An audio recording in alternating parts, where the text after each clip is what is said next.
ما عنوانك؟ نعم سيد القاضي. اسمي المعلمة. اسمي المعلمة. ضع خطا أحمر تحت الكلمة. نعم اسمي المعلمة. أنا صانعة الأخلاق وناشرة القيم. تريدون عنواني؟ عنواني ليس مجرد رقم. عنواني الجبال الشامخة والصحاري الواسعة والقرى التي تنبض بالحياة. سكنت السفوح كما القمم. أيتها المعلمة، تهمتك ثقيلة، لا أعرف من أين أبدأ وأين أنتهي. تهمتك جاءت من قبل تلاميذك. أيها الحاجب، نادي على المشتكي الأول. المشتكي الأول يتقدم. بنات البيبة بهذه المعلمة صراحة قصتها ممل وقصائدها سيكون بالفعل ورقيقة الأشياء. ما تعليقك؟ انظر سيدي القاضي إلى ما وصل بنا الحال. انظر إلى سخف الأجيال. انظر كيف تلاشت القيم وضاعت الأحلام. انظر سيدي القاضي، آخر اهتمامهم صدى القصة، والله في القلب غصة. أيها الحاجب، نادي على المشتكي الثاني. المشتكي الثاني يتفضل. هذه المعلمة تجاوزت كل الحدود، تضوي نفسها مصلحة للكون والوجود، تعاتبنا على اللباس وكيف نجلس ومعنا نجلس. أنا لم أعد صغيرة أريد أن أجلس على الموضة، فدرسها لا أفقه فيه شيئا ولا أفهم، فهل في هذا عيب أن أكون كنجمة الأفلام؟ ما تعليقك؟ لا عيب في أن يكون الإنسان طموحا. نعم سيدي القاضي، لا عيب في أن يكون الإنسان طموحا، لكن لنكن أكثر وضوحا. هل هنالك مستقبل دون أخلاق وقيم؟ أجيبوني، هل هنالك مستقبل دون أخلاق وقيم؟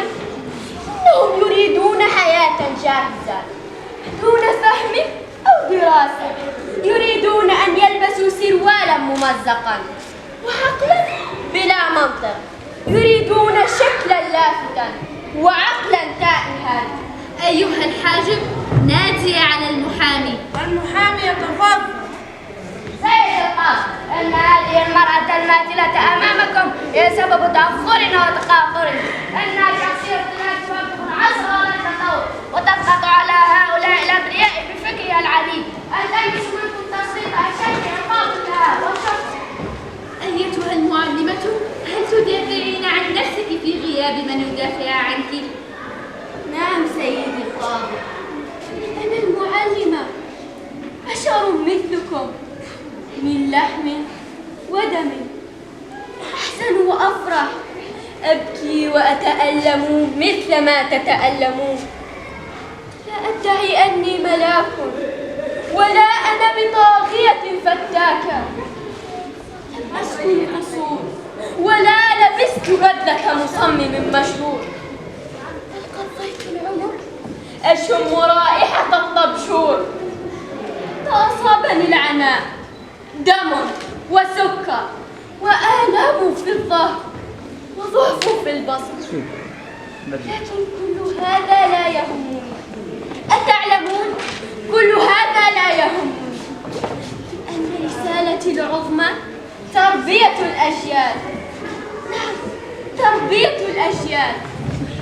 وأنا الآن أمامكم، كل أصابع الاتهام موجهة إلي، كل الحناجر تطالب بعقابي. أرجوك سيدي القاضي، لا مكان لوطن بلا أخلاق وعلم وقيم. أرجوك سيدي القاضي، أنا لا أستطيع أن أحاضر أمة جاهلة تنساق كقطيع من الغنم. أرجوك سيدي القاضي أن تحكم. أتريدونني أن أحكم أم أحاكم؟ نعم سأحكم.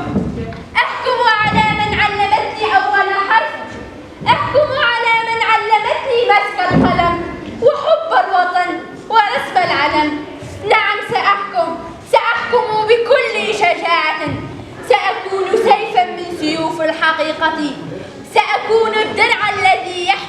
أجيالا.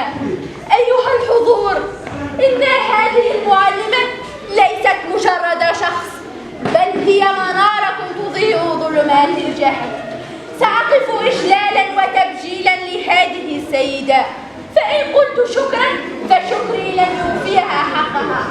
حقا سعيتم وكان السعي مشكورا، فما أشرقت في الأرض حضارة إلا وكانت من ضياء المعلم. وهكذا سأرفع صوت باسم الحق وأعيد للعطاء مكانته، وأشهد أن المعلم هو نبض هذه الأمة. وسأحكم ببيت من شعر أحمد شوقي: قم للمعلم وفه التبجيل، كاد المعلم أن يكون رسولا.